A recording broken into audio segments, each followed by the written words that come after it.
With the advent of tri-bikes, there was a big explosion in body positions, and the explosion was that a lot of the athletes started sliding even further forward on their tri-bikes. Well, let me just explain very briefly what the tri-bike is. First, obviously it's the aero bars.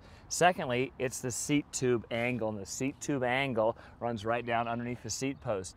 That angle became more forward.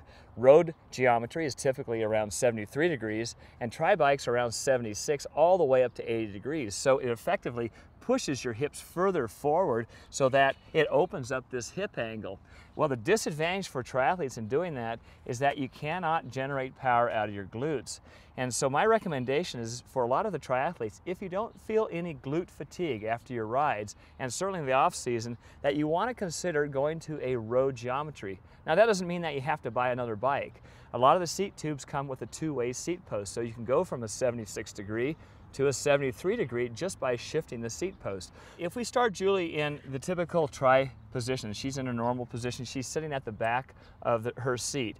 Well, as she's doing this, we want to make sure that her pelvis is set. So we rotate her pelvis up, fold at the midsection, flatten down on the front end. Now on a road geometry bike, we are already in that position and we can take advantage of it by even sliding Julie back further. We haven't changed her seat post, so Julie, do you want to just come up on your brake hoods?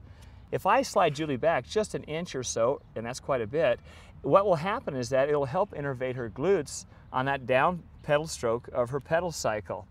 We have to move her back here because her reach is a little bit too long. The second thing that it does is it affects your pedaling.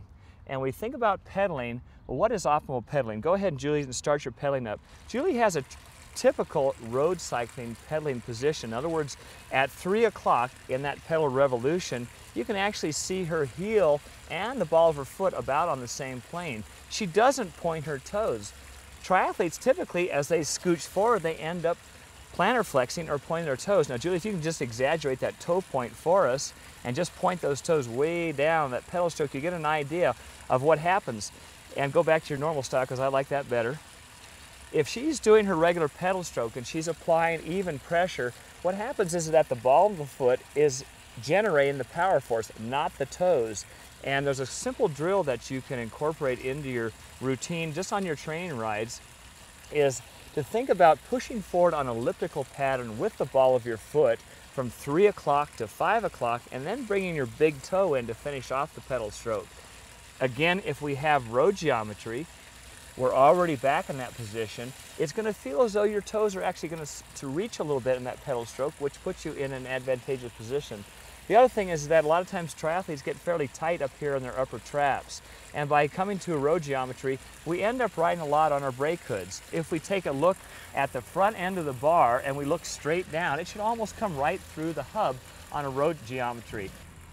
Consider road geometry in the early season of your preparation, possibly for 2 to 3 months. It will provide an advantageous position to strengthen your glutes, stretch out your low back, gain the suppleness and flexibility in your hamstring, plus you'll have a wide variety of hand positions from the drops. On a traditional bar, we can go all the way down to the brake hoods where Julie is situated here, and it will allow you a little more diversity in your training program. The biggest advantage is economy during the triathlon season. Develop it early on.